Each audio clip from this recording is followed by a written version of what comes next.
Un début de réponse se trouve peut-être dans le sud de la France, à 40 km d'Aix-en-Provence, dans le village de Cadarache. À l'abri des regards, c'est ici que se trouve le centre du CEA, le commissariat à l'énergie atomique, où sont mises au point les centrales atomiques de 4e génération.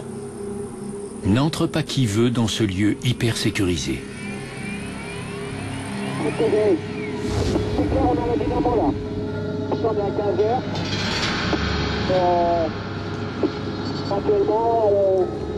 Ici, on essaie de comprendre ce qui se passe dans le cœur de la Terre. Une équipe de physiciens, parmi lesquels Arnaud Chifaudel, ont développé une expérience unique qui reproduit l'équivalent du champ magnétique terrestre. À l'intérieur, vous avez un métal liquide. Ce métal, c'est du sodium. C'est un métal qui est léger et très conducteur de l'électricité. Sous ces capots, un arbre, ici, un autre de l'autre côté que vous ne voyez pas. Et ces arbres entraînent 2 turbines qui sont à l'intérieur du cylindre. L'une va tourner dans un sens, l'autre va tourner dans l'autre sens, et elles vont mettre énormément d'énergie, elles vont mettre en mouvement le fluide. Elles vont le brasser, le touiller comme dans un super mixeur de cuisine.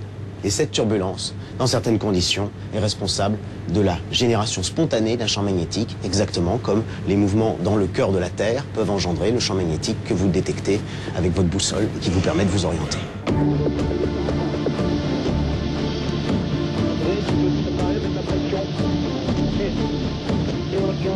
Il a fallu plusieurs mois de préparation en 2006 pour que l'équipe soit prête à générer un champ magnétique. Une expérience très dangereuse, car le sodium liquide utilisé dans la turbine est un produit très réactif qui explose au contact de l'eau et prend feu lorsqu'il est exposé à l'air.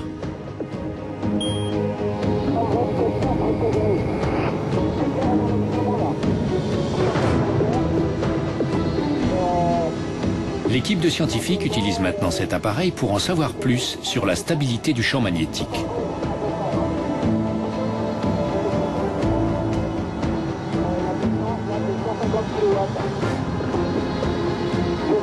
Le moment de vérité est proche. Ok, on a le champ magnétique qui est en train de monter.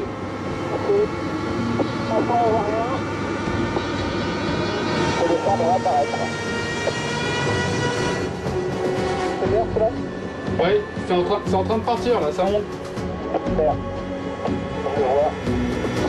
on est à 15 et 22.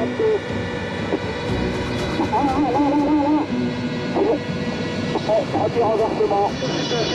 Allez, on a une belle dynamo. Ça pousse génial. Voilà, il stabilise, il fluctue. Ok, il est passé négatif là. Bon, ben alors tu surveilles et puis on essaie d'en enregistrer quelques-uns. Le résultat est surprenant. Non seulement un champ magnétique a été généré, mais on observe que le champ et les pôles se sont complètement inversés, et cela plusieurs fois. Il s'est mis à osciller autour de cette valeur. Puis au bout d'un temps, là, il y a eu un premier renversement. C'est-à-dire que tout d'un coup, il est repassé par 0, il est passé dans l'autre sens. Et ainsi de suite.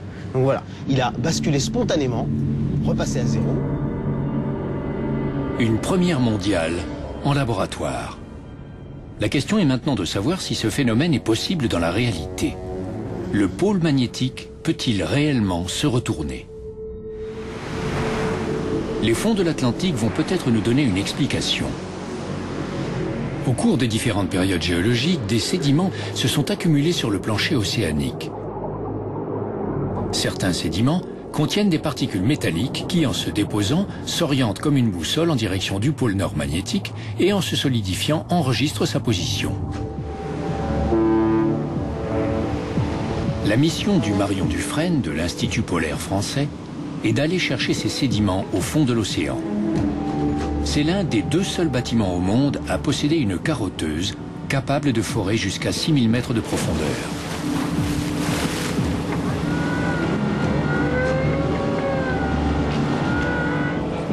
Plus de 40 scientifiques internationaux travaillent ici au milieu de l'Atlantique pour prélever des carottes sédimentaires qui datent de plusieurs millions d'années.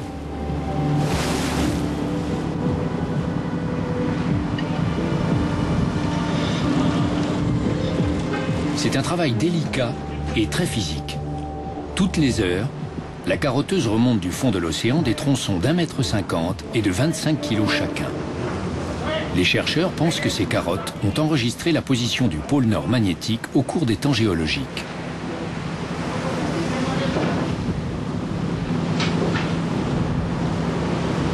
Ces précieux échantillons sont soigneusement répertoriés et vont être envoyés à un laboratoire français pour y être analysés. Vont-ils révéler leurs secrets ?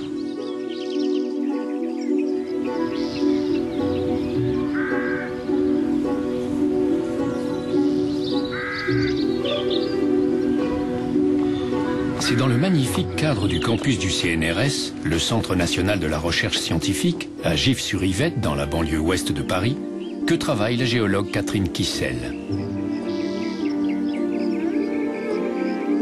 C'est un jour important pour elle et son équipe.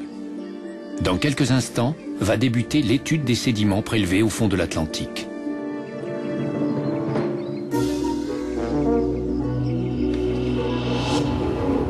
Les caves du domaine offrent des conditions idéales de conservation pour des milliers d'échantillons récoltés par les chercheurs aux quatre coins du monde depuis le début du XXe siècle. Les quatre, d'accord. Donc on sort la carotte.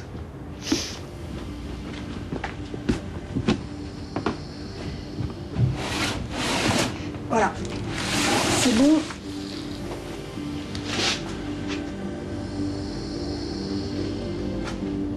Les carottes sont soigneusement découpées. Elles sont ensuite placées dans un magnétomètre pour mesurer tous les paramètres magnétiques des sédiments. Voilà, donc là on voit que les chiffres bougent, le heat channel commence à rentrer dans les bobines. Ce grand tube est arrêté tous les 2 cm et tous les 2 cm, on a une mesure en quasiment instantanée de toute l'information portée par les particules magnétiques de ce sédiment et notamment leur direction d'aimantation. Et avec ça, on peut reconstruire justement la position du pôle magnétique. La conclusion est assez incroyable. L'observation de ces échantillons prélevés des centaines de mètres au fond de l'océan prouve que non seulement le pôle Nord se déplace, mais qu'il se renverse complètement. Il passe littéralement du nord au sud et vice-versa, de façon cyclique. À ce jour, les scientifiques ont dénombré plus de 300 renversements depuis 250 millions d'années.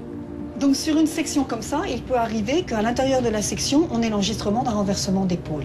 On peut avoir à une extrémité de la carotte toutes les particules orientées dans une direction qui va indiquer le pôle Nord par exemple, et à l'autre extrémité, elles seront orientées de façon antiparallèle, elles indiqueront le Sud. Et entre les deux, on aura le mécanisme de renversement du pôle qu'on pourra étudier avec plus ou moins de détails suivant le taux d'accumulation du sédiment, donc suivant l'épaisseur de sédiment qui est concernée par ce mécanisme de renversement.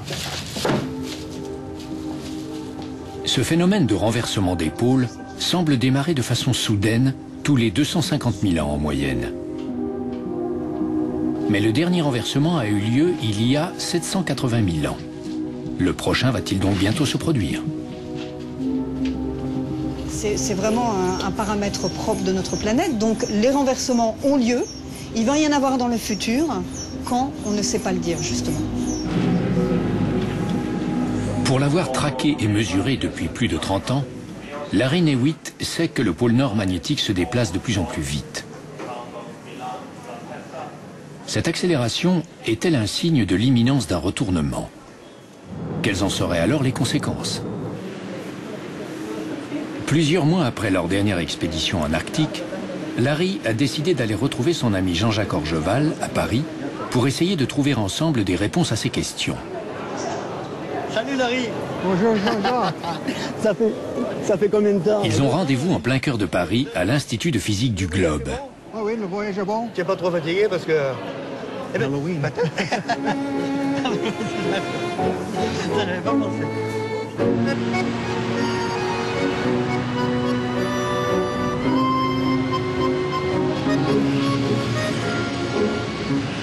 L'Institut est spécialisé dans les recherches sur le magnétisme terrestre depuis le début du XXe siècle. Hey Larry, Oh, Gauthier. how you doing? Oh, not bad. How was the flight? Larry et Jean-Jacques vont rencontrer le géophysicien Gauthier Hulot, un des plus éminents spécialistes en la matière.